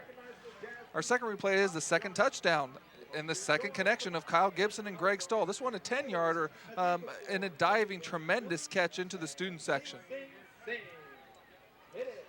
OG strikes back to make it a 14-6 ball game on a quarterback counter. Nathan Colley running there for the long touchdown run, 34 yards. The PAT was blocked, however. But the game is even back up here as Adam Hirschberger steps in front of a Kyle Gibson pass and takes it to the house. 2-point conversion to Mac Peck, and here we are tied at 14. So we're all tied up 14-14 at the break as we see the last interception. Also made by Greg Stahl. Well, again, just a tremendous half for him. You know, calling his name all over the place. Offense, defense, scoring 2 touchdowns. Actually, you know, caught a third pass right there in the end zone. Just happened to be an interception for a touchback. Greg Stahl's doing it all for Wapak, and obviously Collie doing it all for the Titans. It's kind of the Collie versus Stahl show here tonight. So we have a few minutes left here at the halftime mark. We'll take an opportunity here to talk a little bit about Game Face Ohio if you're new to us. Game Face Ohio is a new website that was launched earlier this year. We're covering high school sports in a 10-county area, covering sports all the way up in Paulding, Putnam, and Hancock counties. We're also covering action in Van Wert, Allen, and of course Auglaize and Hardin counties. And of course, in the southern region, we're covering Mercer, Shelby, and Logan. Every high school in those 10 counties is in our coverage area. So when it comes to broadcast, Game Face Ohio is actually broadcasting 8 sports on a regular basis. Those 8 sports are girls soccer, boys soccer, volleyball, football, girls basketball, boys basketball, softball, and baseball. And we will occasionally do a maybe a wrestling meet or a bowling meet as well, and maybe even some track and field in the spring. But our intent is to provide coverage of high school sports in the 10-county area and get more than the traditional football and basketball sports. We would like to give all of the student athletes some exposure, some positive exposure for all their hard work that they put into their chosen sport. Now, on our website, GameFaceOhio.com, we have all kinds of things for you to take advantage of. Of course, we have schedules, scores, and standings for every sport at every school in our 10 counties. And in addition to those 67 schools, we also cover all of their conference members or league members that are outside of our 10 counties. So, example, Defiance is outside of our 10-county coverage area, but as a member of the WBL, we do cover them on our website. And the simple reason for that is we want our standings pages to be accurate. So in order to do that, we must cover them as well. So all told, we are covering about 120 different high schools in Northwest and West Central Ohio when it comes to content such as scores, schedules, and standings. We also write a lot of feature stories that you can read on our front page. We have press clips. Press clips are our way of consolidating all kinds of great stories written by area journalists and posted on their websites as free content. So as an example, if another newspaper was here tonight and posted a story on this Wapak-Ottawa-Glandorf game, and if they make that available for everyone on the web to read for free, we basically provide that link and the name of the title on our site. And when you click on the link, it opens up that newspaper's website directly, and you can see their site and read their information that they post for you to read. And of course, there's one other main item to discuss. Game Face Ohio has a mobile site. So for those of you that have a mobile phone, such as a BlackBerry or an iPhone or maybe a Droid, you can access our mobile version of the site, which has a lot of the same information. And one of the big features of the mobile site, which is really, really nice to use, are score updates. You can jump on that site and see the scores from around the area, from the current day or previous days, and it kind of ties in real nicely with what we call our mobile correspondence program. And basically what we are doing there is looking for volunteers to help report scores. To do so, you register with Game Face Ohio. You'll have to go on our actual site, GameFaceOhio.com, and on the right-hand side, down about halfway down, there'll be a little advertisement for it. So you register with us. There's no cost to do so. Once you register with us, you're given an access code. So then when you're out at a ball game like this one tonight, you simply jump on your mobile phone that has web capability, type in your access code, and then you can update any score. And of course, obviously, if you're here, you'd be updating this score. And you can put in the score, the time left in the ball game. You can even put in some, a key play, such as Hirschberger with interception return for a touchdown. And then the best part about it, when you hit submit, it is instantly uploaded to our site for everybody to see. So if you update a site from the stands here at Harmon Field, the second you do so, people all over the state, all over the world for that matter, can instantly see the update on their phones or on their computers at home. And basically, the vision there is hopefully someday in the very near future, we can get correspondence at all the games. So anytime you want to check a score from another game in the area, you simply jump on to our mobile site, and you can scroll down and find the game you want to get the update on, and there you'll have it. So we're a couple minutes away from starting the second half. We'll take another 90-second timeout and be back with the second half. You're watching TSC Touchdown Friday. What you looking at, Michael? Oh, relax, Sherry. It's nothing that you'd be interested in. Wonder what he's been doing on the internet for so long. He's got to be up to no good. Okay. Here you go, Sherry. Happy birthday, dear. Call TSC for bright lightning high-speed internet today and surprise your wife. That is, if you can. The Ohio High School Athletic Association is a voluntary, nonprofit association of more than 830 public and private high schools and approximately 850 7th and 8th grade schools. Member schools vote on rules and regulations pertaining to eligibility, scholarship, and many other issues. Sometimes we have to make tough decisions to enforce the rules, but that's just part of all the things the OHSAA does to make sure Ohio school sports are fair, safe, and fun for everyone.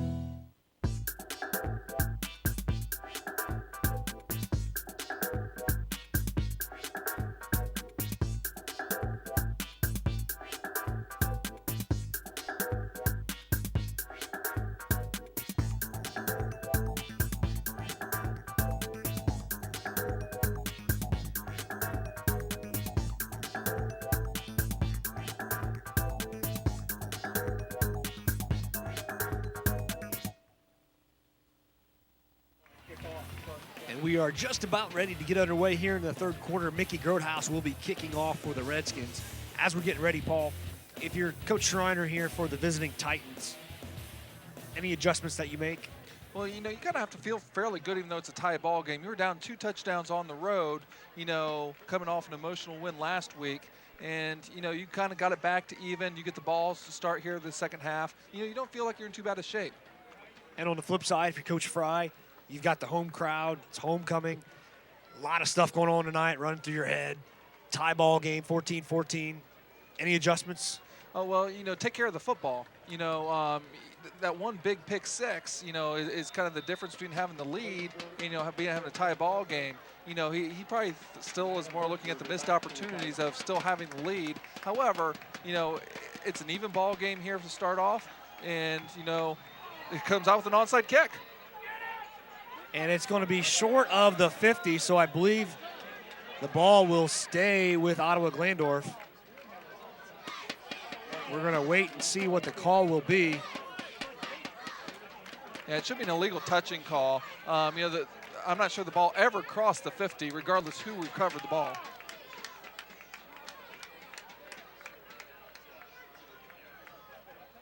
First down, Ottawa Glandorf. So Coach Fry rolling the dice right off the bat here in the start of the third quarter. Does not go far enough. So the Titans will take over just inside the Redskins' territory. Yeah, gutsy call. Didn't end up working out for him, but still, you're not that much worse off. Ball is at midfield. You obviously don't enjoy giving that great field position, but sometimes you got to take some chances. So Colley under center for the Titans. He will run to his right side. He gets past the 50. He's got a little bit of an opening. He will be brought down at the 42-yard line of Wapak. And Morgan Wiseman on the defensive line actually kind of broke up that play, and Nathan Colley just showing his athleticism, seeing that he could not continue going to the right, cuts back to the left, and gets a good-sized gain there on first down. So that'll bring up 2nd down and 2 for the Titans.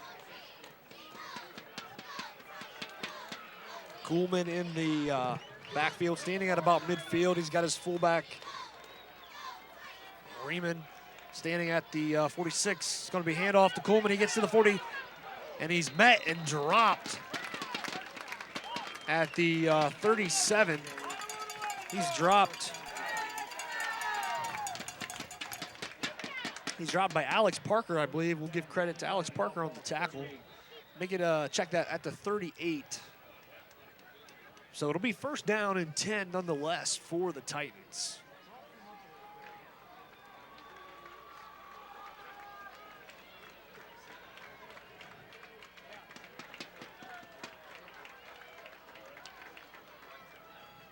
Here's the handoff again to Kuhlman. He gets to the 35, and he's going to be tripped up and brought down at about the 31. First time we've seen a look like that.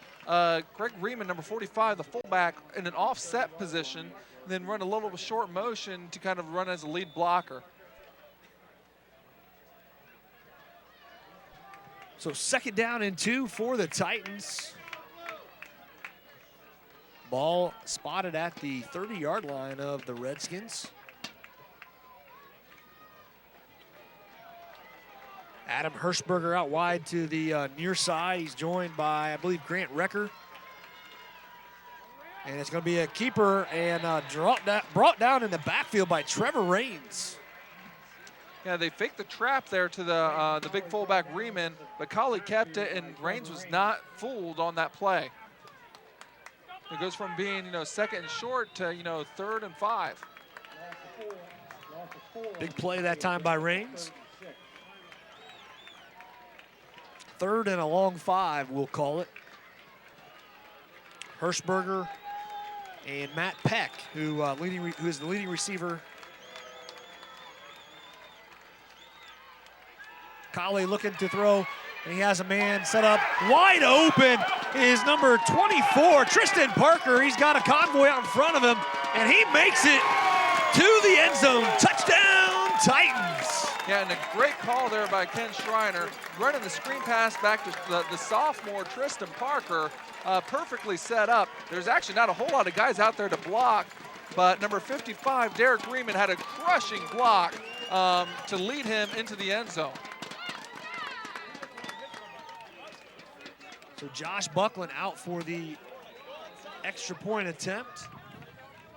Ottawa Glandorf taking its first lead in the ball game tonight at about the 9:21 mark here in the 3rd quarter. Kick is up, and it's good.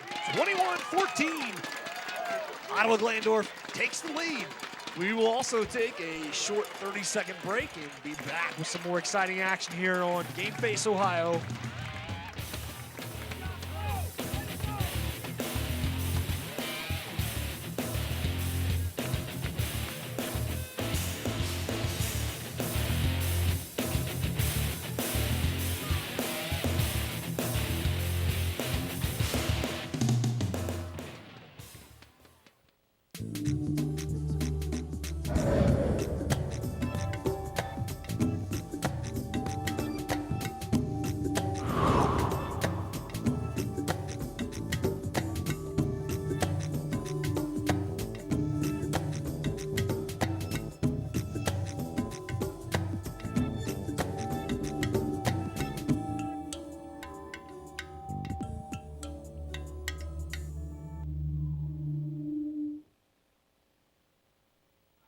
Here's the squib kick by the Titans. Logan Erb picks the ball up, looks to make a little bit of progress. He does. He gets it back to the 29-yard line before he's dropped. So for the first time tonight, the Redskins trail, looking to even the score back up. They will start at the 29-yard line.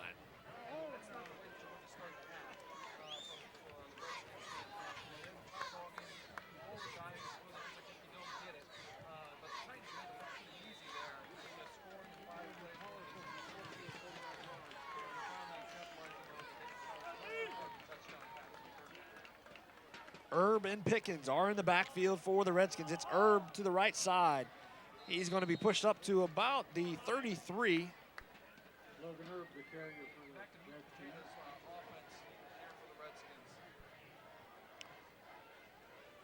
Looks like it'll be 2nd down and 6 now for Wapak.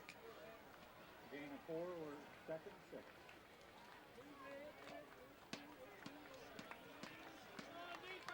Again, same formation, Herb and Pickens in the backfield. This time it's to Greg Stoll around the right side. He's met, and then he still gets a few more yards up until about the 36-yard line, we'll call it, where it'll be 3rd and short.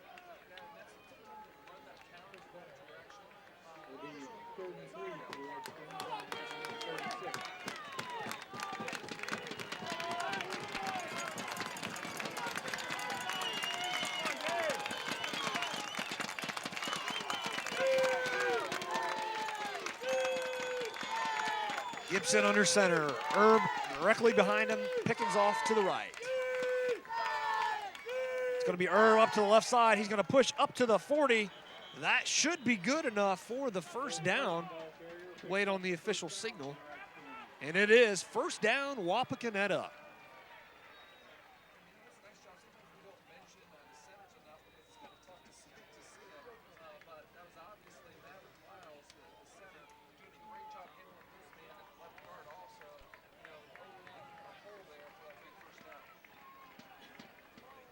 Doug Hurt, the wide receiver, to the near side.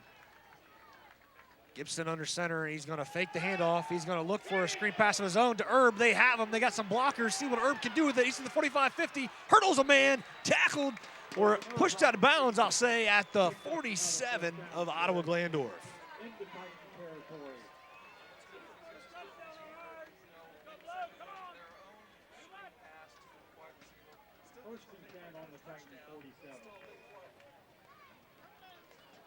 There's the look where Herb catches it, has a few blockers out there.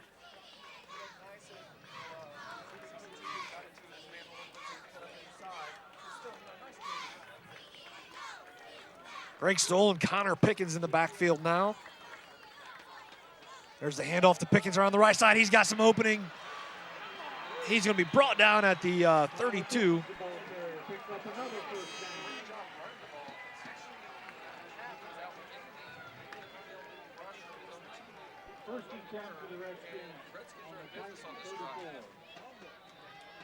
So check that. The ball will be spotted at the 34, they'll call it, just inside the 34, where it'll be 1st down for the Redskins. Johnny Crawford out to the left, as well as Tabler to the left. Nobody was on him. Now Colley comes over to him. Handoff to Pickens right up the middle to the 30. We'll see where they spot it, just inside the 30.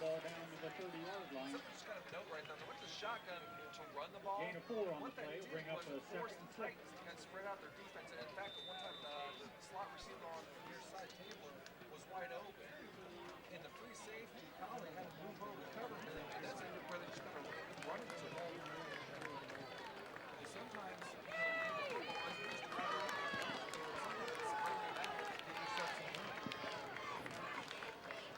So 2nd down and 6 for the Redskins. Here's a handoff to Greg Stoll. Looks like he's going to get just a little bit on the play, and the ball will be spotted at about the 26, 27-yard line.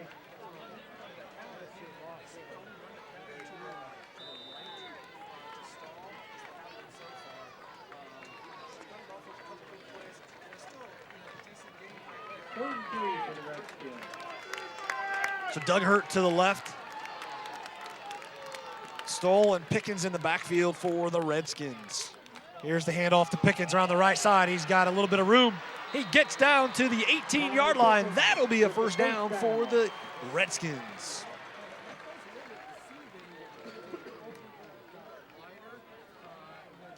First and 10 Redskins on the tight 18.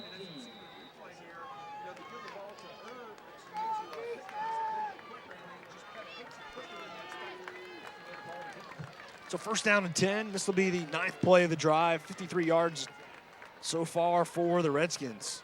Here's a handoff to Pickens. This time he goes left. He's got a little bit of a opening. He gets around to the edge to the 10. And we'll see where they spot it. I believe it'll be at the 9. It is. He'll be brought down at the 9-yard line. Second short from the 9. Redskins are throwing different looks at him, and they're not very comfortable in what the Redskins are throwing. So second down and 2, the ball at the 10-yard line. Logan Erb and Pickens are in the backfield.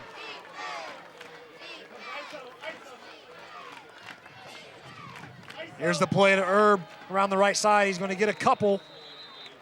Looks like he'll have the first down at about the 7-yard line. First and goal from the Redskins, just outside the 6. So first and goal at the 7 for the Redskins. Their first 2 touchdowns of the ball game were tosses to Greg Stoll. In case you're wondering, he is out there. He's off to the left side. Doug Hurt is split wide up to the top of your screen. Here's the handoff to Erb right up to the left side. He's going to be met at the 5, spun backwards. They're going to give him forward progress at about the 4, so it'll be second and goal from there.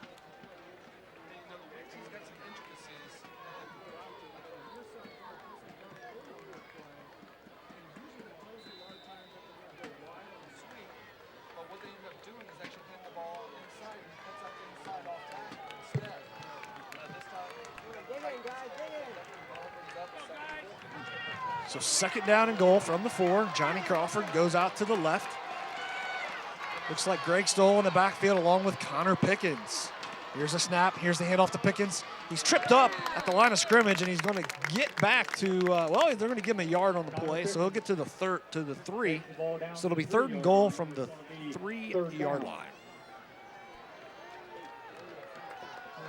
A very important play here for the Redskins. They've given up 21 consecutive points after jumping out to that 14-0 lead. I don't believe that they will be happy to try to go for a field goal. They definitely want to get in this play.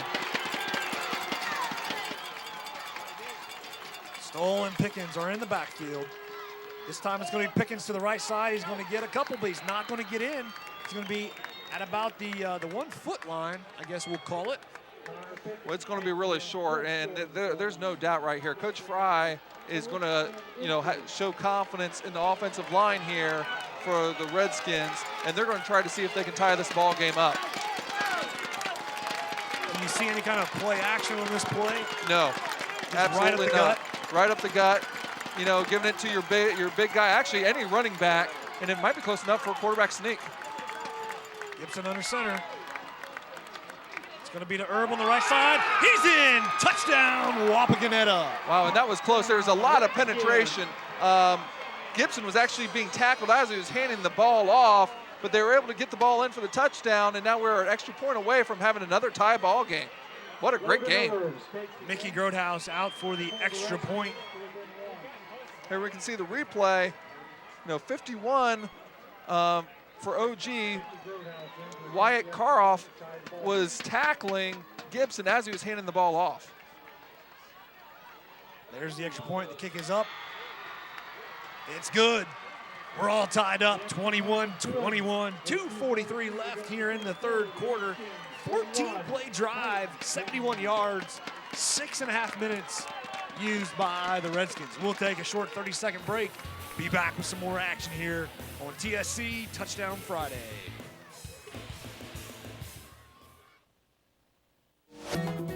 The Ohio High School Athletic Association is committed to developing well-rounded student athletes.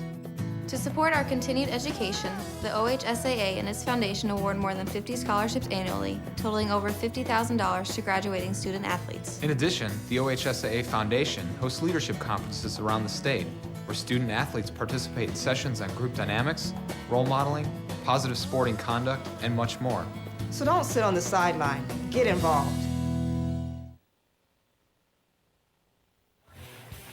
2:43 left on the clock in the third quarter. The Redskins answered the touchdown by Ottawa Glandorf. We're all tied up, 21-21. Here's the kickoff by Mickey Grotehouse. This time they do kick it deep. It's taken by the it's going to be blown dead. A little confusion that time by Tristan Parker. Well, actually, I'm sorry to interrupt there, Todd, but just so people know, in high school, if a kick goes into the end zone, it is automatically dead. You cannot run the ball out of the end zone.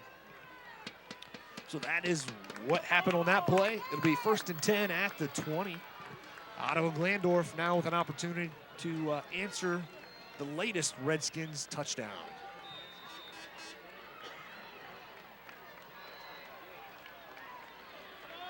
Nathan Colley working out of the shotgun. He has Brandon Coleman just to his right, about a step behind him. He fakes the handoff, goes around the right side. It's going to be brought down by Trevor Raines. A nice play by Trevor Raines. He was engaged with Joe Carl, the big lineman there for Ottawa Glandorf. Got off his block and was able to make the play from behind so that didn't go for big yardage. So 2nd down and 5. Credit Colley with 5 on the rush.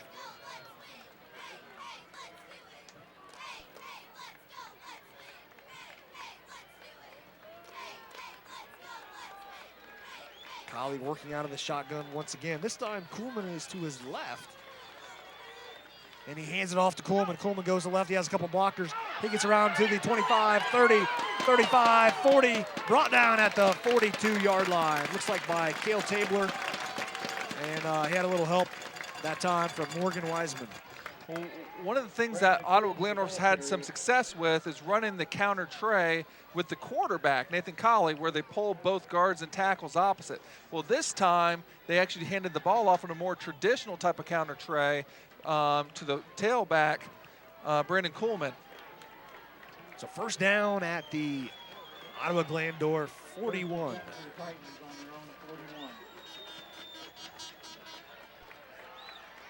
Coleman looking to throw, this time to the left side to Hirschberger. He has it, tries to evade a tackle. Now he fumbles. The ball is going to be covered up by Cale Tabler. Redskins ball at the 48. And what a great break there. Number 6, Connor Metz, knocked the ball out of Adam Hirschberger's hands. I was about to compliment OG on the great timing again. The ball was in the air before, he broke out of his route, as you can see right here. Great pitch and catch. But again, Connor Metz knocks the ball out, and the Redskins recover again. That's the 3rd turnover for the Titans. Cale Tabler with the fumble recovery for Wapakoneta. They'll take over at their own 48. Score tied 21-21. And Cale Tabler actually leads the WBL with 4 interceptions. Yet another turnover for him. And we're going to have a timeout taken by the Redskins. So we'll take a timeout as well. You're watching Game Face Ohio. We're all tied up 21-21. When you see an orange truck, you think G.A. Windsor & Son Company. But the next time you see an orange G.A. Windsor & Son truck, we want you to think green. Why green? Because G.A. Windsor & Son are the original recyclers. Using a modern fleet of trucks, G.A. Windsor & Son Company collects food co-products from restaurants, food retailers, and food manufacturers in Ohio, Indiana, Michigan, and Kentucky. These food co-products are used to manufacture quality livestock and pet care feed ingredients. So the next time you see an orange G.A. Windsor & Son truck, think green. Welcome back to Harmon Field. Ottawa Glandorf, Wapakoneta all tied up 21-21. About a minute and a half left here in the 3rd quarter. We'll have the opportunity. Would like to thank some of our fine sponsors here tonight. G.A. Windsor & Son, TSC, Premier Event Concepts, and Amy Holgrave Photography.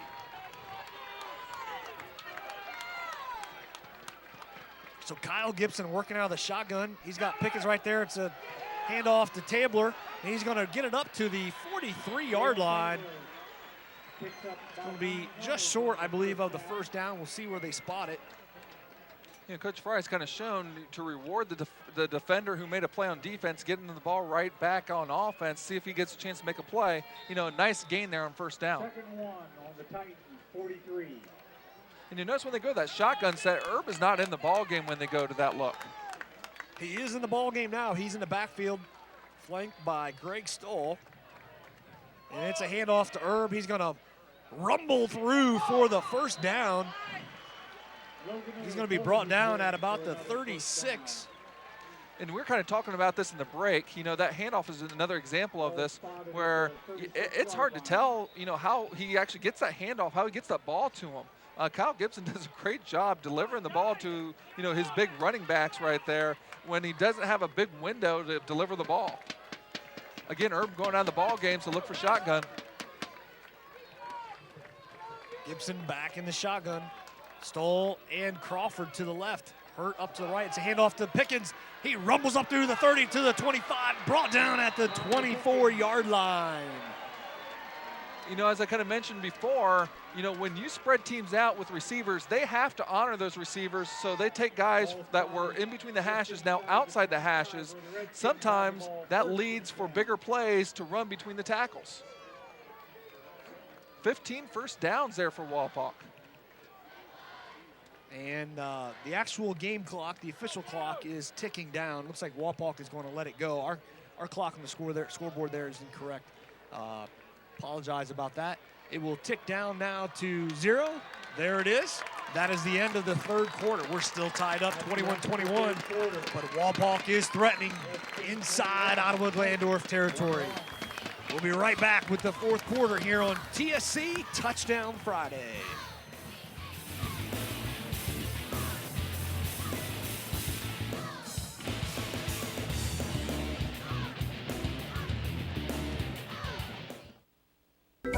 What you looking at, Michael? Oh, relax, Sherry. It's nothing that you'd be interested in. I wonder what he's been doing on the internet for so long.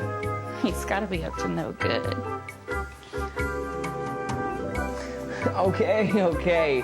Here you go, Sherry. Happy birthday, dear. Call TSC for bright lightning high-speed internet today and surprise your wife. That is, if you can. We talked in our pregame show that tonight would be an exciting ball game. That's what we expected. That's exactly what we're getting as we are now entering the fourth quarter of play. We're all tied up 21-21. The Wapakoneta Redskins driving. They are at the 24-yard line where it's 1st and 10 for the Redskins. And we need to kind of rehash this. Wapak is over 200 yards rushing against the #1 ranked team defense in the Western Buckeye League, only giving up 8 points a game, and only 110 yards rushing in the game. There's a carry by Logan Herb. He rumbles up to about the 17-yard line. But we knew coming into the game that the Titans were going to be tested on defense. You know, when you're going against, you know, one of the best rushing teams in the league, you know, you're probably going to give up some. But obviously, you know, Wapak getting close to their average of 267 yards rushing a game. So it'll be 2nd down and 3 for the Redskins. Herb is in the backfield. Pickens is back to the right. Gibson under center. This time it's a handoff to Pickens. He's got a blocker. He gets a few yards. He's going to be tackled at about the 13-yard line. And we have a flag on the play, so we'll see what that's all about. Pickens, the ball carrier. Got a flag on the play. It's going to be a face mask on the defense. Face mask against the Titans. And they did put in a few years ago where they differentiated between a personal foul, 15-yard face mask, and a 5-yard inadvertent face mask. That was the 5-yard variety. So that'll make it 1st down and goal at the 8-yard line for the Redskins.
Potential.